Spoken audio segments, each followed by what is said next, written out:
Hi Hasmik, my name is Ellen and I'll be correcting this task 1 for you today. Great to see that you've submitted a task 1 for correction. Let's take a look at the topic and of course what you wrote. The pie chart above, it depicts the distribution of the total billing between 5 buildings for the month of August 2015. Okay, let me see one little thing about your word count here. Okay, it's a little short. Now, you may or may not know this, but let me just see. Okay, yes. So it's a little short. Just what you wrote is 143 words. Now, you no longer have to write 150 words in order to score well, but generally, you do want to stay above 150 words. It's difficult to write a well-developed answer in under 150 words. So together we'll talk about how you could have done this, what you could have done, what kind of connections and associations you could have made in order to increase the word count and really make this pie chart come to life. So let's see what you actually said. The following pie chart provides information on the billing distribution for August 2015. Okay, now it would have been a good idea to say something about the 5 buildings here, because this itself doesn't really carry a whole ton of meaning. Plus billing distribution for August. It's very similar to this billing distribution for the month. It's okay, you can do that, but I really would have liked to see some new vocabulary, maybe some new word order, maybe some, something different, so it doesn't feel like so just copied from the prompt. So how about the pie chart provides information on the billing of 5 buildings for August 2015. I mean, it's not a huge difference. It's something minor, but it still makes a difference. Okay, so let's move on. Overall, the study includes 5 buildings, okay, you don't need, forget about all of this. You don't have to describe the actual, the way the image is presented. So forget about this. Just go with this. Overall, the study includes 5 buildings. You know what? Get rid of the whole sentence. None of it really helps you here. Again, if this were a map or a process diagram, I would say yes, include this kind of information. But in a pie chart like this is not really helping you. So let's remove that sentence and then look at this. Overall, it can be seen that each building lags behind by almost 2% from its preceding one in the amount of billing distribution. Okay, so you're basically saying that among the 5 different buildings, there's a 2% difference. That would have been a cleaner way of saying this. But anyway, let's see. According to the results of the month of August, the highest percentage was reached by Building A without the. Building A is blue. Okay. Marked in blue, comprising 24.3% of the general building. Okay.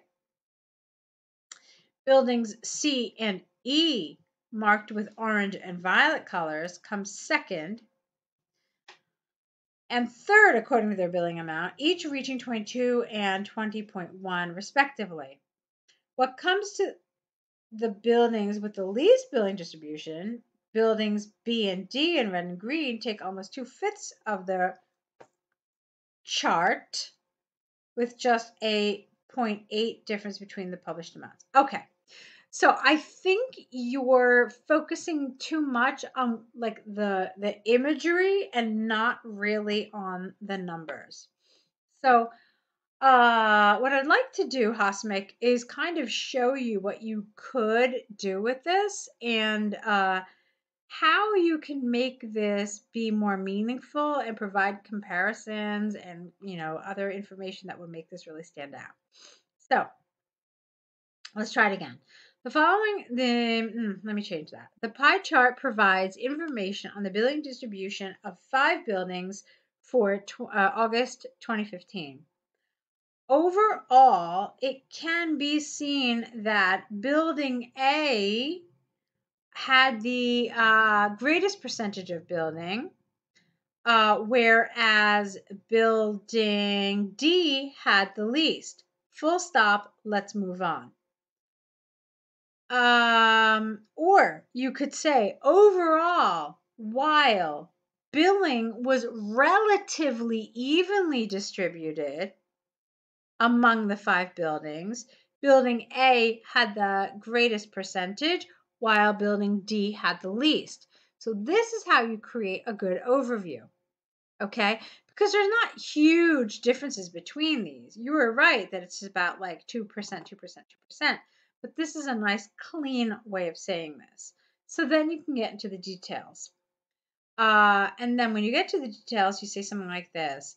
Building A accounted for the greatest percentage of billing in August 2015, at nearly 25% of the total. This was followed by building C with 3% less. Okay, together they made up math slightly less than 50% of the total billing for August 2015. Okay, then you could do something really interesting. You can go to the lowest figure. In contrast, building D had the lowest percentage for billing at 16.4%. This was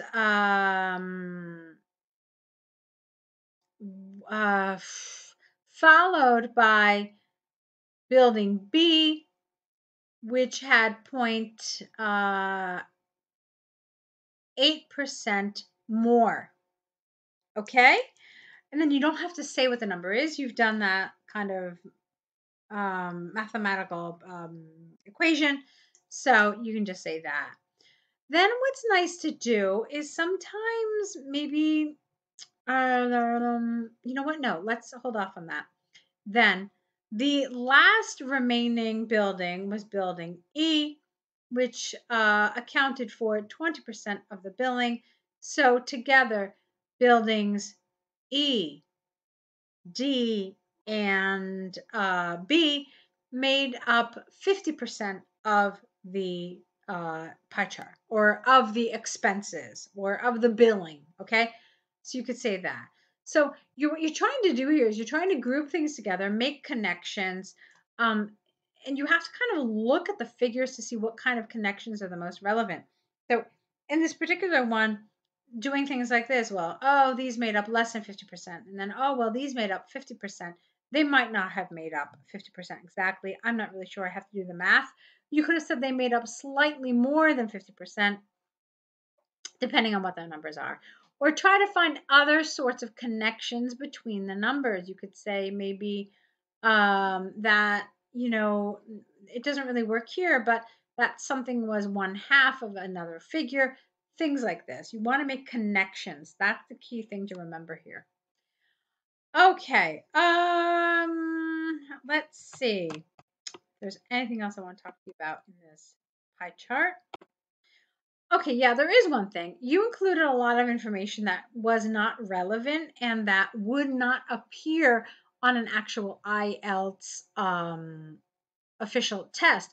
So obviously, for the purposes of simplicity and ease, we have colored charts here at IELTS Podcast, but the actual test will not be like that. So instead, it will all be black and white, and then it will be like checks, or it'll be like dots, or it'll be lines. You're not going to actually describe those physically, okay? So all of this stuff in the parenthesis, you're not going to include it. And the reason I'm mentioning it is that because this was included in your word count. So what you actually supplied here in terms of development is far less than 143 words. because like I said, none of this would be included, marked in blue, marked in orange, etc., etc. So keep that in mind. It's all about developing with substance and developing with critical thinking and much less with focusing on all these details about color or how the information is described. Okay. So I hope this information is helpful, Hasmik. I hope that, we can work together and we can help you with your preparation. I hope that we can see a task 2 from you, because that would be really helpful to tell you what kinds of maybe support and so forth you need for that. Okay, so I'd really like to see more work from you. I'm looking forward to it. I hope we can work together, take a look at the different options that are available for us to do that, and I want to wish you lots and lots of luck with your IELTS preparation.